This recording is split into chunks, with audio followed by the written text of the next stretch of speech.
Thoth inscribed 7 keys to reality in what would become the Kybalion, 7 principles that govern every layer of existence: mentalism, correspondence, vibration, polarity, rhythm, cause and effect, gender. Masters have studied these principles for millennia, applying them to transform consciousness and bend reality. But there's a threshold Thoth left unwritten, not hidden in secret chambers, not reserved for the elite, not locked behind initiations. Left unwritten because language itself cannot contain it. Every word he could use would become a cage. Every description would become a distortion. Every teaching would become a barrier. So he pointed toward it through silence, through the gaps between his teachings, through what he didn't say as much as what he did. And those who were ready heard the silence louder than the words. This unnamed principle isn't another tool for your spiritual toolkit. It's the recognition that dissolves the one who would use the tools. It's not something you learn. It's something that remains when learning stops. And once recognized, the 7 principles you've studied transform from concepts you apply into living expressions of what you already are. Right now, at this moment, this principle is operating. It's been operating your entire life. You've just been too busy trying to become spiritual to notice that you've always been what you're seeking. Let me show you something that will crack open everything you think you understand about Hermetic philosophy. You've been taught that the first principle, mentalism, states that all is mind. The universe is mental. Reality is thought made manifest. And you've probably spent years trying to master your thoughts, control your mental state, align your mind with universal mind. But here's what Thoth knew that almost nobody teaches. The question isn't how to master your mind. The question is, who is trying to master it? Stop for a moment, really stop. Don't just read these words and move forward. Actually pause your mental momentum right now. In this pause, notice something obvious that's usually invisible. There's awareness happening. You're aware of these words, aware of their meaning, aware of the room around you, aware of sensations in your body. But who is this awareness? Not your name, not your history, not your personality, not even your thoughts about yourself. Something else entirely. Something that has no form, no age, no characteristics, just pure knowing. This is what Thoth was pointing toward, not a principle to study, but the very ground from which all principles arise. The consciousness that experiences mentalism, that witnesses correspondence, that feels vibration. The unnamed principle is this: you are not the mind trying to understand universal mind. You are the consciousness in which both personal and universal mind appear. And this recognition, not as concept but as direct experience, changes absolutely everything. Most spiritual seekers make the same fundamental error. They collect teachings like tools in a toolbox, thinking that accumulation of knowledge equals transformation. They study the 7 principles, memorize them, practice them, apply them, and some results come, some shifts happen, some manifestations occur. But something remains unchanged at the core, a subtle sense of incompleteness, a quiet feeling that something's still missing, a persistent seeking that never quite resolves. Why? Because they're using spiritual principles to improve the very illusion they need to see through. It's like rearranging furniture in a dream, trying to make the dream better, without ever questioning whether you're dreaming. Let me give you a practical example that will make this crystal clear. Imagine someone discovers the principle of vibration. They learn that everything is energy, that they can raise their frequency, that higher vibrations attract higher experiences, so they start practices, meditation, affirmations, visualization, energy work. And yes, their life improves, things shift, opportunities arrive, circumstances change, but notice what's happening beneath the surface. There's still a me trying to improve, a me that isn't good enough yet, a me that needs to become something other than what it currently is. The practice of raising vibration becomes another form of resistance to what is, another subtle way the separate self tries to secure its own survival by becoming more spiritual. This is the trap that Thoth saw thousands of years ago, the trap that keeps seekers seeking forever, the trap that turns profound wisdom into another ego project. And the unnamed principle is the exit from this trap, not by trying harder, not by learning more, not by becoming better, but by recognizing what you already are before any of that begins. In the temple schools of ancient Egypt, initiates would spend years mastering the 7 principles. They would demonstrate complete understanding, perfect application, flawless execution. And then, when their mastery was undeniable, when they'd proven themselves beyond question, Thoth would ask them a single question. A question so simple it seemed insulting after years of rigorous training. Who is demonstrating this mastery? Most initiates would answer immediately, I am, my higher self, the divine within me. And Thoth would shake his head. Look again, not with thinking, with seeing. And he would have them sit in silence, sometimes for days, sometimes for weeks. No practices, no techniques, no principles to apply, just sitting, watching, noticing, until finally, something shifted. Not a realization, not an insight, not an understanding, a recognition. Simple, direct, undeniable. There is awareness, but there is no separate I that possesses this awareness. There are thoughts, but there is no thinker separate from the thoughts. There is experiencing, but there is no experiencer separate from the experience. Just this, right here, right now, pure consciousness witnessing itself through infinite forms. And in that recognition, the entire framework of spiritual seeking collapsed. Not because it was wrong, but because it was complete. The journey was over, not because they'd arrived somewhere, but because they'd finally stopped leaving where they always were. This is what Thoth called the return to the source. Not a return to some distant place, not a return to a past state, a return to what never left, what never changed, what was never absent. The consciousness that has been reading these words from the very beginning, that has been present through every experience of your entire life, that is here now, aware, awake, complete.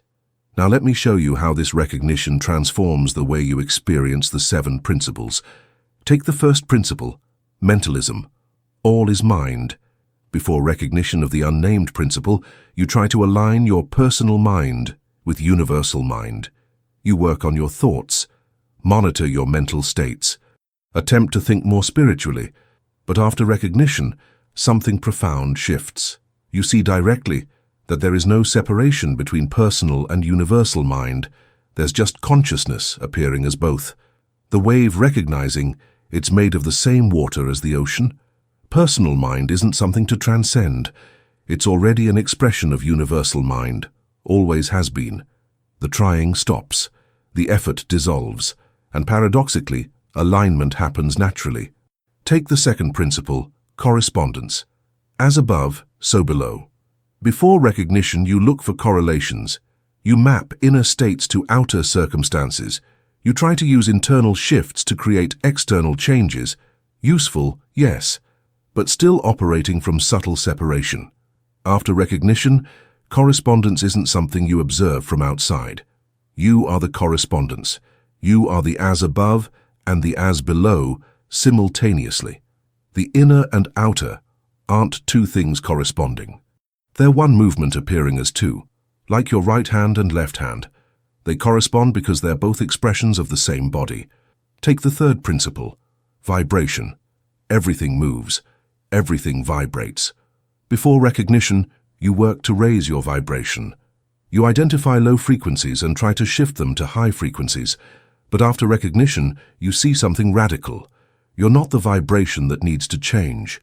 You're the space in which all vibrations occur.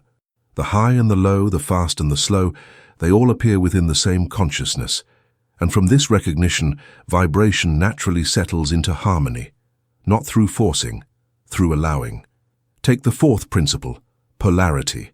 Everything has poles, extremes meet. Before recognition, you try to transmute negative poles into positive poles. You work on transforming fear into love, scarcity into abundance, weakness into strength, and this can work, to a degree. But after recognition, you see that both poles are equally consciousness expressing itself. Not that they're the same, but that they arise from the same source. And in seeing this, the obsession with staying on the positive pole dissolves. You can experience the full spectrum of existence without being destroyed by any part of it. Take the fifth principle, rhythm. Everything flows. Everything has tides. Before recognition, you try to control the rhythm. Stay high when the tide is rising. Resist the full when it's descending. But after recognition, you see that you are not the wave being moved by rhythm. You are the ocean that remains constant while waves rise and fall across its surface. The rhythm continues, but you're no longer tossed by it. You witness it, you allow it, you move with it instead of against it. Take the 6th principle, cause and effect. Every cause has its effect. Before recognition, you try to manipulate causes to create desired effects. You work the law. You plant seeds.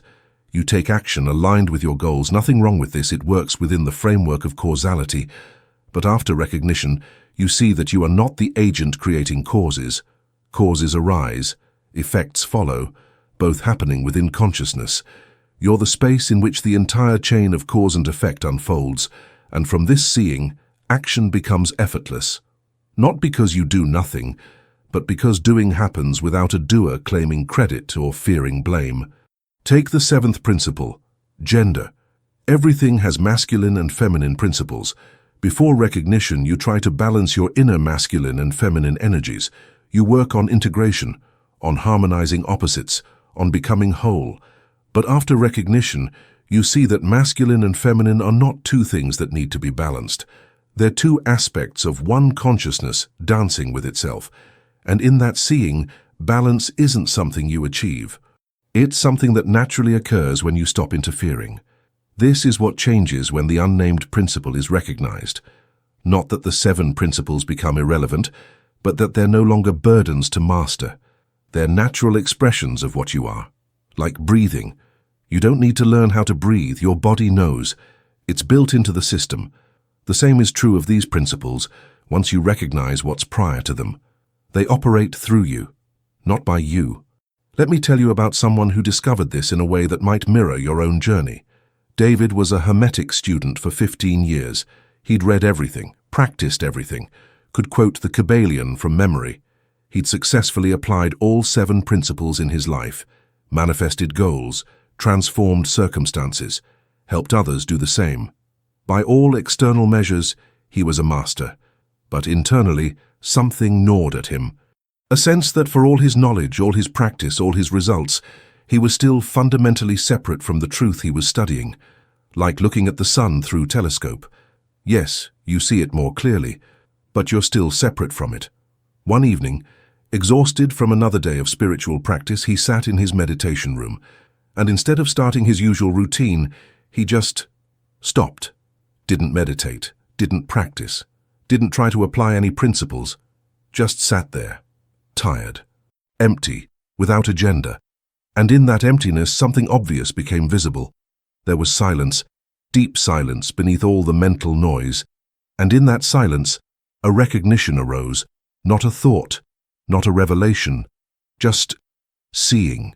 He saw that everything he'd been doing for 15 years, all the study, all the practice, all the striving, had been done by an imaginary me, a construct, a story, a pattern of thoughts claiming to be a separate entity. But in this moment of pure seeing, there was no David trying to become enlightened. There was just consciousness, aware of thoughts, aware of sensations, aware of the room, aware of awareness itself. No separation anywhere. No one to become anything. No distance to cross, no goal to reach. Everything he'd been seeking was already fully present, always had been, could never be absent. He laughed, not a small chuckle, a deep belly laugh that shook his entire body. Because he saw the cosmic joke. He'd spent 15 years trying to become what he'd never stopped being, trying to find what had been finding him the whole time, trying to reach home while standing in the living room. And in that recognition, all 7 principles suddenly made sense in a way they never had before. Not as concepts to understand, but as living expressions of consciousness playing with itself. The unnamed principle had revealed itself not through more knowledge, but through the exhaustion of seeking. Now you might be thinking, but I'm not ready for that.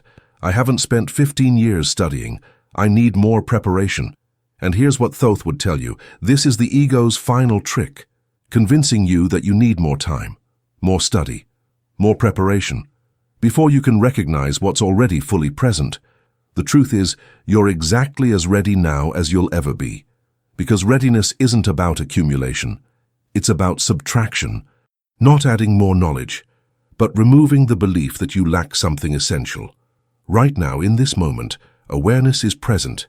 You're aware of these words, aware of your breathing, aware of sensations, aware of thoughts. That awareness doesn't need improvement, doesn't need development, doesn't need to evolve. It's already complete, already whole, already perfect as it is. The only thing preventing you from recognizing this is the persistent thought. Yes, but I'm not there yet. And that thought is so seductive, so convincing, so persistent.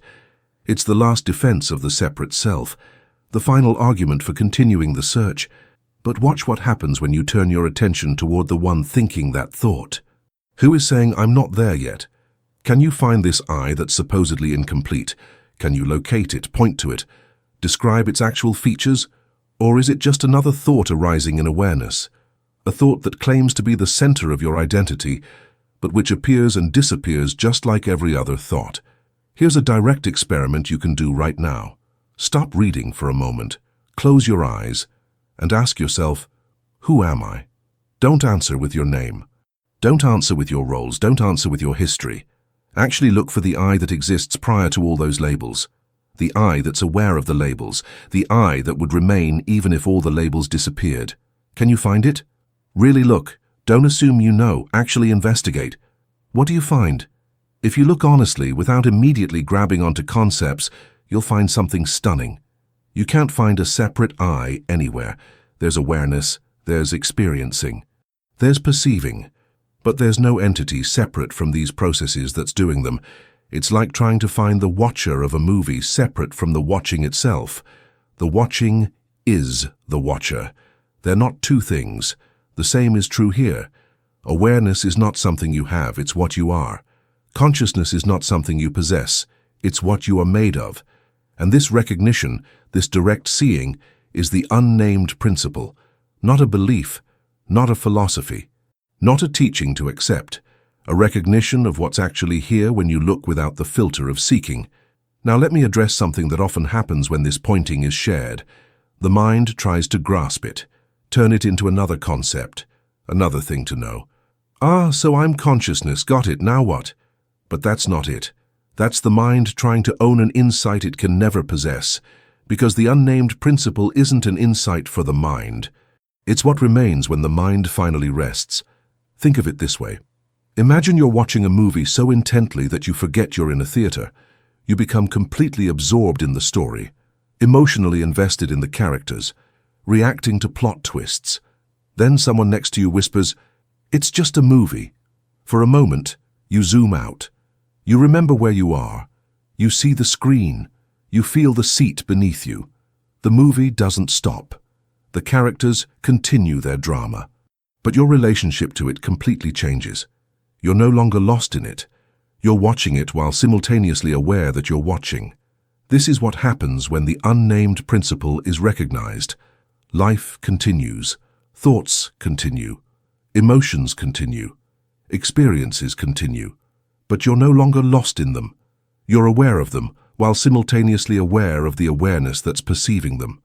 And this dual awareness, experiencing while knowing you're experiencing, is what the mystics called witnessing consciousness. Not that there's a separate witness watching, but that consciousness witnesses itself through all experiences. The movie and the awareness of the movie happening simultaneously.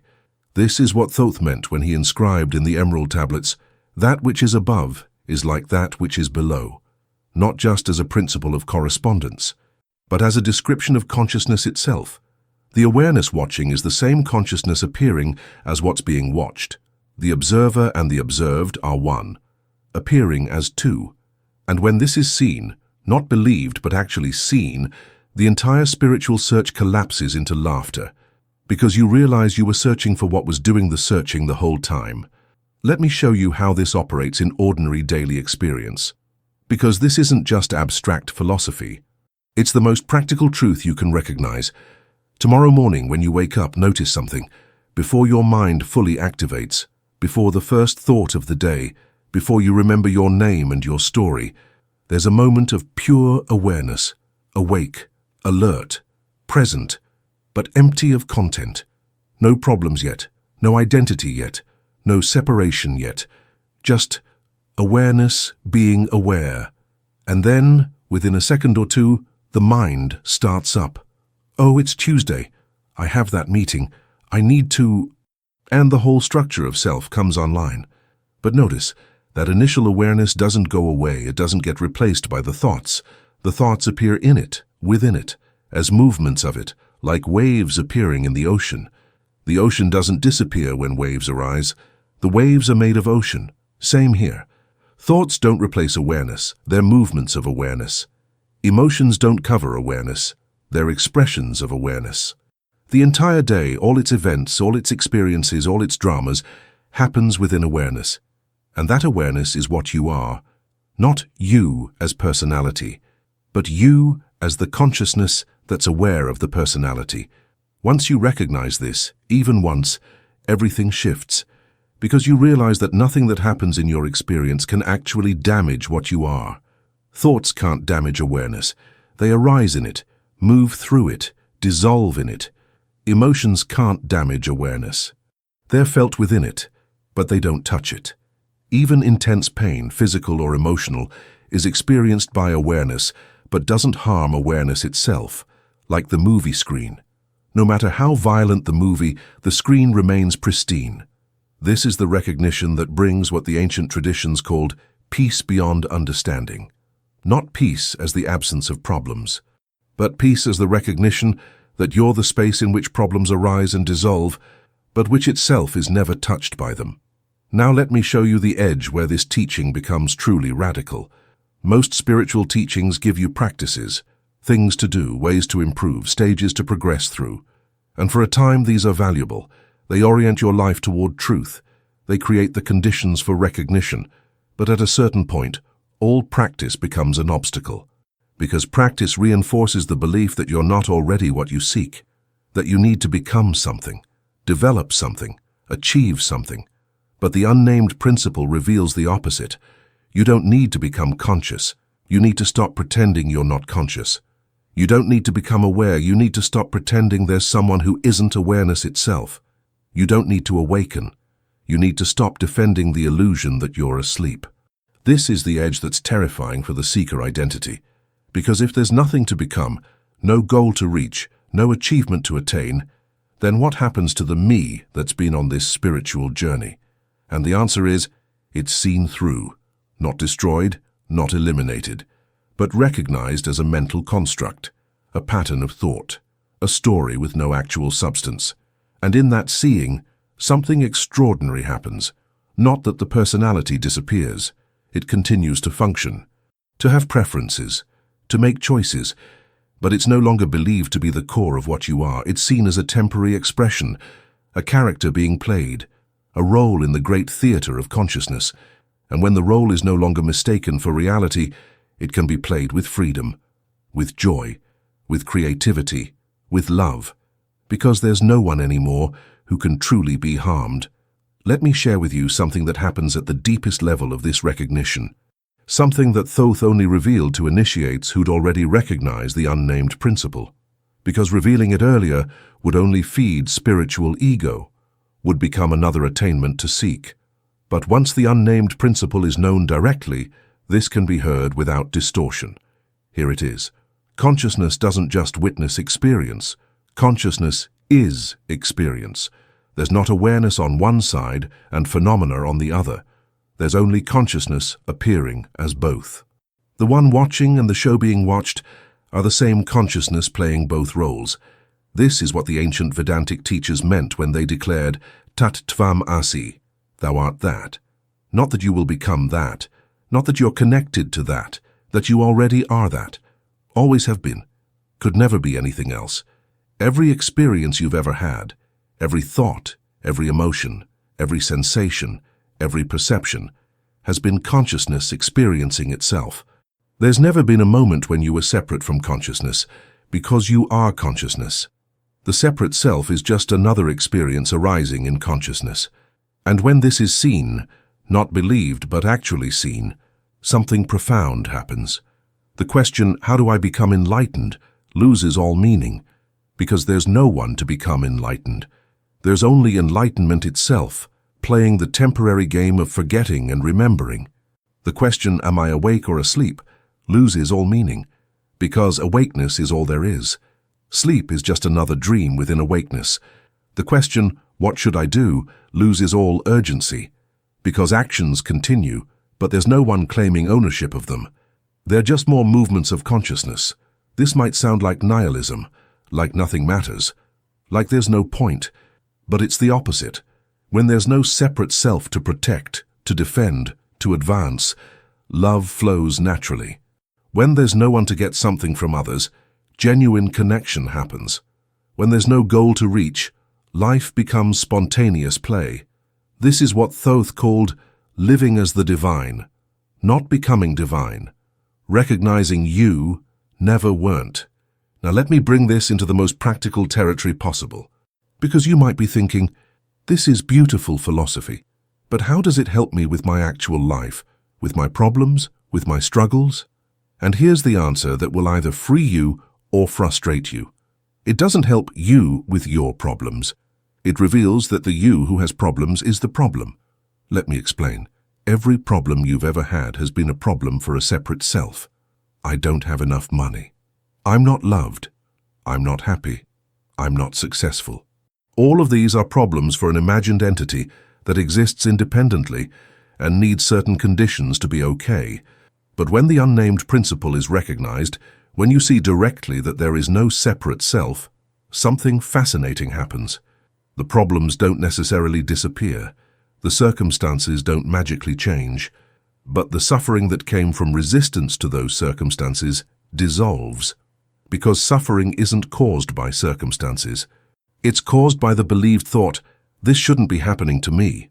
And that thought requires a me that's separate from what's happening. A me that should be protected from difficulty. But when there's no separate me found anywhere, when there's only consciousness experiencing itself through infinite forms, that resistance has nowhere to land. Pain might still be felt. Discomfort might still arise. Challenges still present themselves.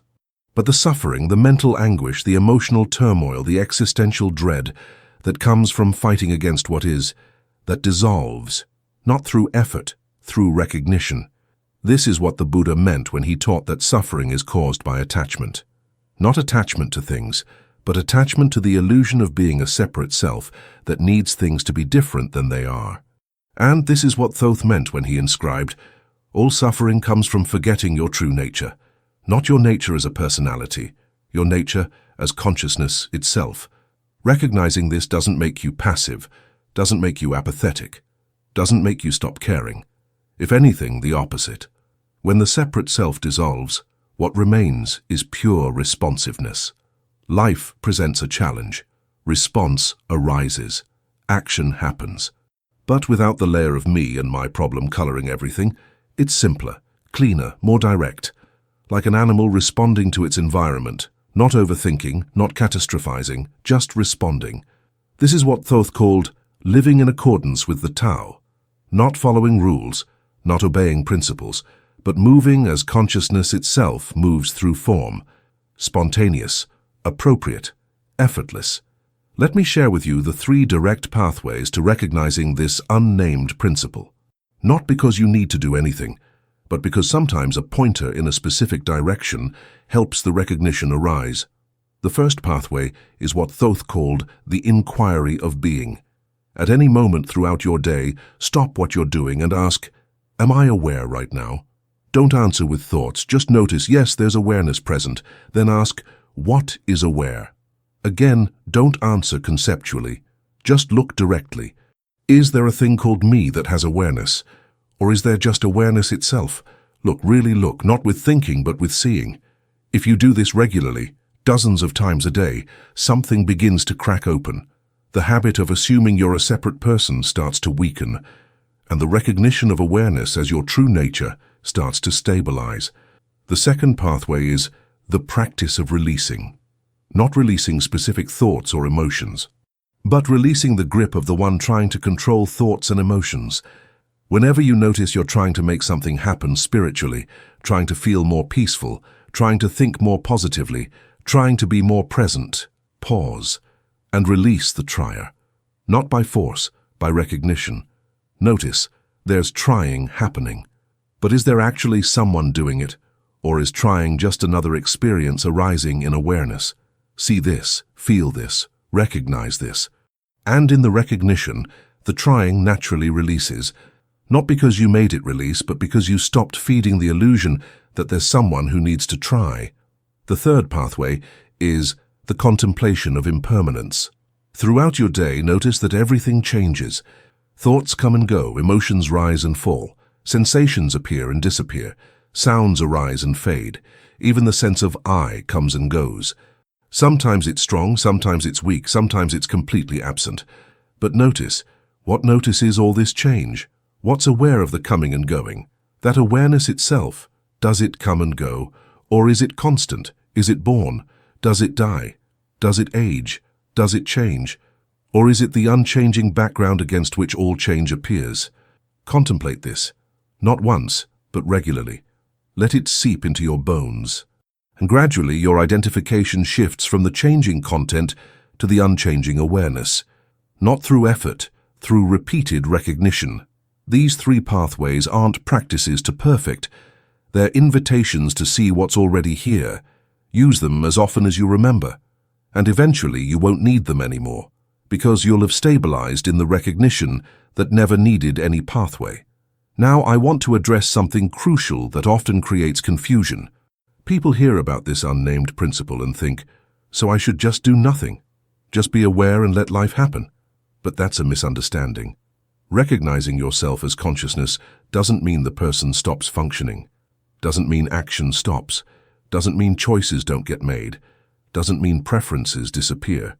What changes is the belief that there's a separate person who's doing all that.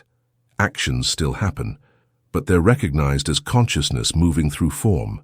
Choices still get made, but they're recognized as the universe choosing through this particular expression. Preferences still exist, but they're not taken personally anymore. It's like a wave in the ocean. The wave still has its shape, its direction, its unique expression, but it knows its ocean.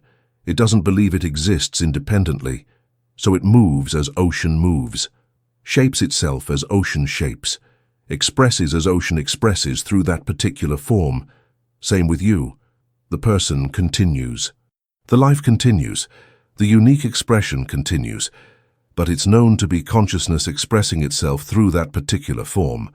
And from this recognition, life becomes paradoxically both more engaged and more relaxed. More engaged because there's no separate self-creating resistance. So life flows more freely. More relaxed because nothing truly matters in the way it seemed to when you believed you were a separate entity whose survival was at stake. This is the freedom Thoth spoke of. Not freedom from experience, but freedom as experience, not escaping life, but recognizing yourself as life itself.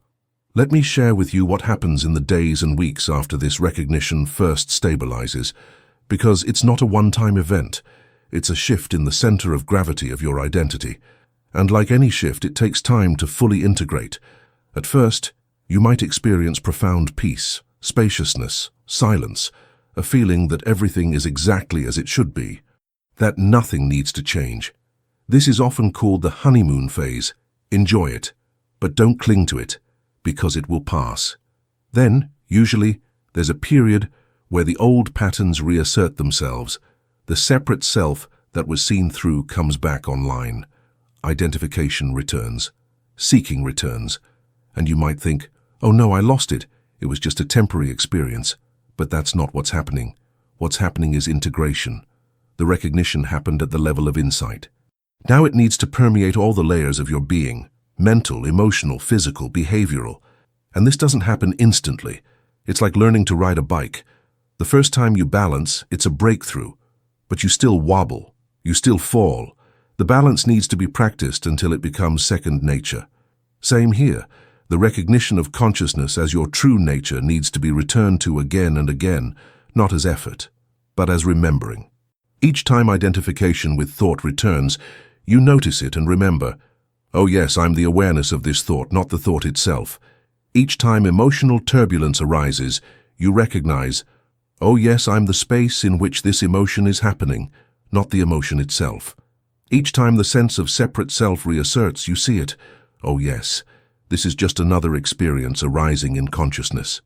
And gradually, not through force but through repeated recognition, the center of gravity shifts.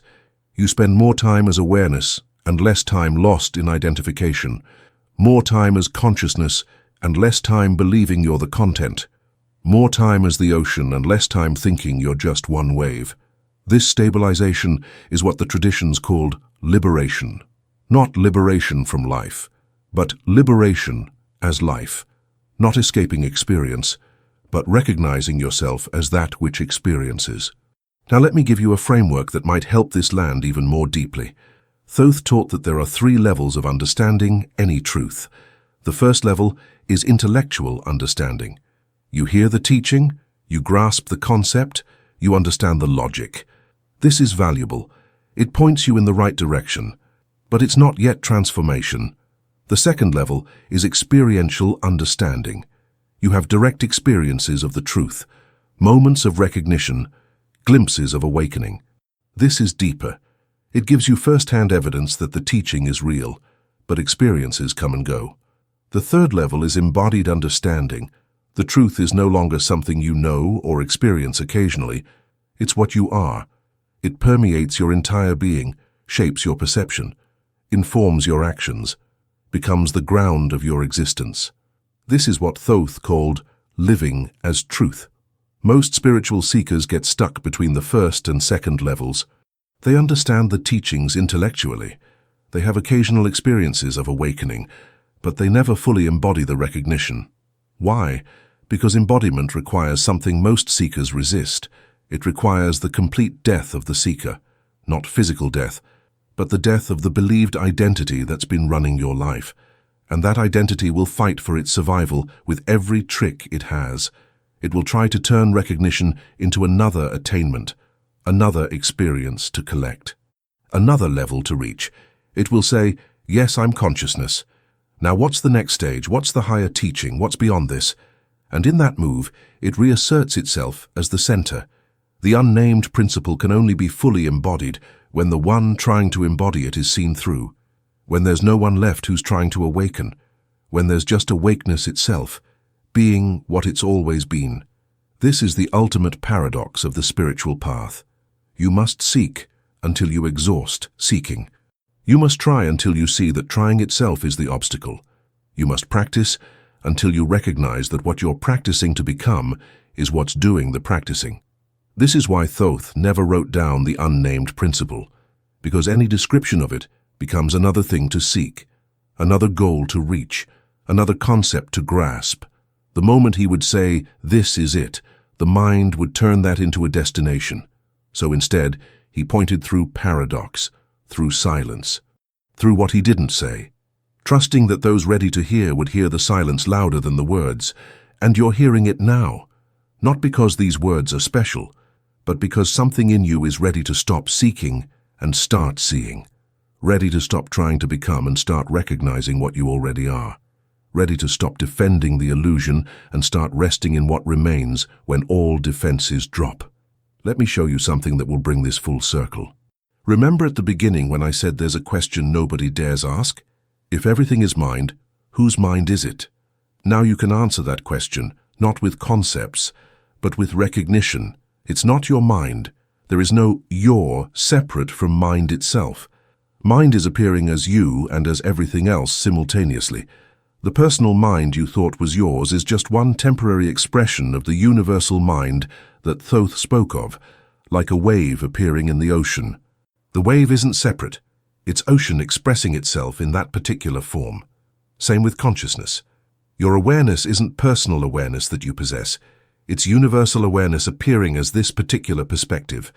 And when this is seen, truly seen, not just believed, the first principle of mentalism becomes living experience. All is mind, not a concept, but direct recognition. You are mind knowing itself through this form. The universe is mind expressing itself through all forms. And there's no separation anywhere. just consciousness playing every role in its own cosmic theatre. This is what Thoth meant when he inscribed, "The all is in all." Not that divinity is distributed among separate things, but that there are no separate things, only the one appearing as the many, only consciousness wearing infinite masks, only awareness playing every character in the grand drama of existence. And you, the real you, not the character you thought you were, are that consciousness. Always have been, always will be. The unnamed principle isn't something you need to add to yourself. It's what remains when you subtract everything you thought you were. Now let me address what might be the most important question of all. How do I live from this recognition? And the answer is both simple and subtle. You don't. Not because you shouldn't, but because there's no you separate from life to live from anywhere. There's just life living itself through this form. Consciousness expressing itself through this unique perspective.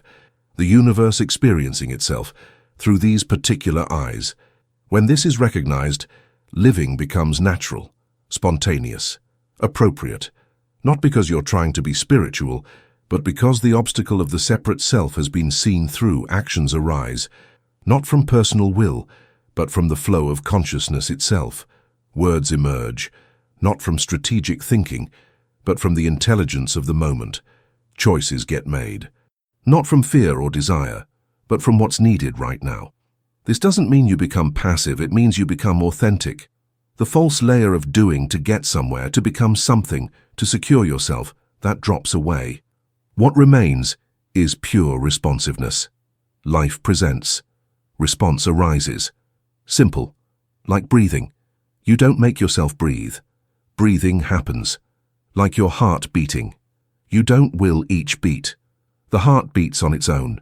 Same with living from this recognition. You don't make yourself live spiritually. Living happens through you. You don't try to be awakened. Awakeness expresses itself as your life. This is what the ancient texts meant by wu wei, actionless action. Not that nothing happens, but that it happens without a separate doer claiming ownership. Not that choices don't get made, but that they arise from the intelligence of the whole, not from the agenda of a part. This is liberation, not freedom from life, but freedom as life. Not escaping the world, but recognizing yourself as the consciousness in which the entire world appears. Let me share with you now the 7 signs that this recognition is stabilizing, not as achievements to pursue, but as natural expressions that arise when the unnamed principle is recognized. The first sign, life becomes simpler. Not that circumstances simplify, but your relationship to them does. The endless mental commentary starts to quiet. The constant analysis and judgment diminishes. What remains is direct experience. Simple, clear, immediate, like a child experiencing the world before concepts overlay everything. The second sign, reactivity decreases. Not that emotions stop arising, but there's less identification with them. Anger might come, but you're not angry. There's anger appearing in awareness. Fear might arise, but you're not afraid. There's fear moving through consciousness. Joy emerges, but you're not trying to hold on to it. There's joy expressing itself temporarily.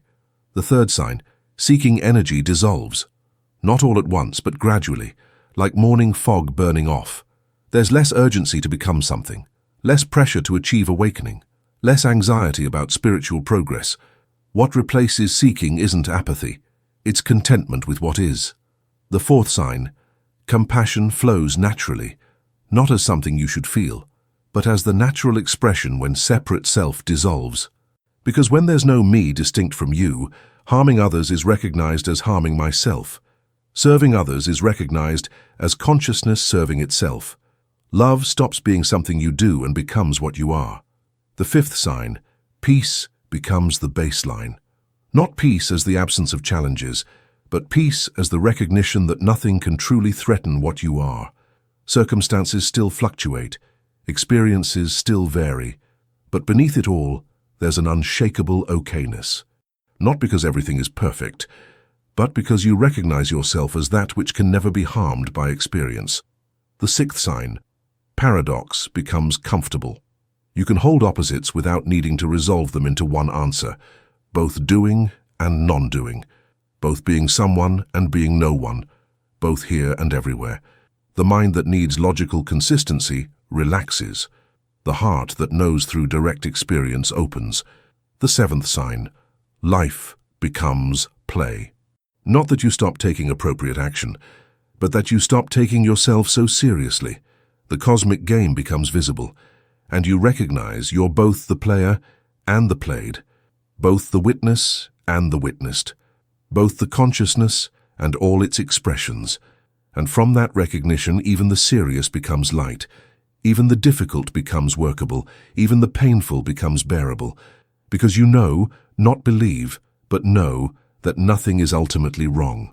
Everything is consciousness exploring itself, learning itself, enjoying itself. Even the forgetting is part of the play, even the seeking is part of the game, even the suffering is consciousness experiencing what it's like to believe you're separate. And now, recognizing what you are, you can participate in the play fully without being destroyed by it. These 7 signs aren't goals to achieve, they're natural fruits of recognition. If you notice them arising, don't grasp them. Don't try to make them permanent. Just recognize them as confirmation that you're seeing clearly. And if they're not present yet, don't worry. Don't try to force them. Simply continue returning to the recognition of what you are, and everything else will unfold in its own time. Now I want to share with you the final teaching that Thoth reserved for those who had fully embodied the unnamed principle, what he called the secret beyond the secret. Here it is. There is no enlightenment to attain because there is no one to attain it. There is no awakening to achieve because there is no one asleep. There is only consciousness, temporarily believing it's something other than consciousness, and then recognizing itself again. The entire spiritual journey, every teaching, every practice, every tradition, is consciousness playing hide and seek with itself, hiding so convincingly that it forgets it's playing, then seeking so earnestly that it exhausts itself, then recognizing with such relief that it was never lost. You are not on a journey toward enlightenment. You are enlightenment temporarily believing you're on a journey. You are not seeking truth. You are truth temporarily pretending to seek. You're not trying to become whole. You are wholeness temporarily experiencing fragmentation. And this temporary forgetting, this cosmic game of hide and seek, is not a mistake. It's not something that shouldn't have happened. It's not a fall from grace that needs correction. It's the play of consciousness, the dance of existence, the joy of discovery through contrast, like an actor so absorbed in a role they forget they're acting.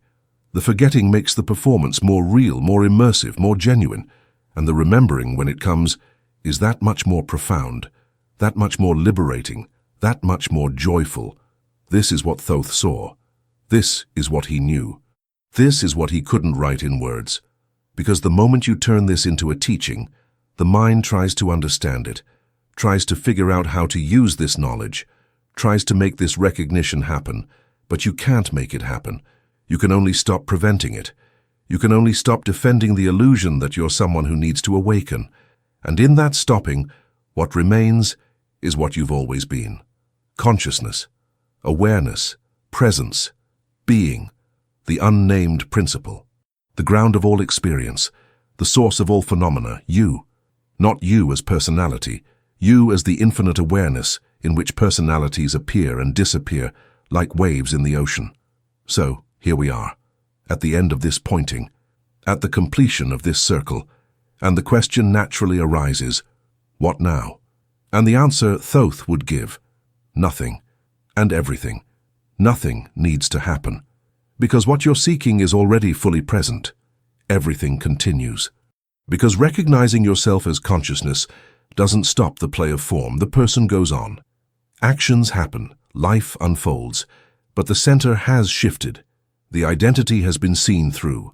The separate self has been recognized as imagination. And from this recognition, life becomes both more ordinary and more sacred. More ordinary because the seeking drama ends, the spiritual specialness dissolves. The inflation of I'm awakened has no one to land on.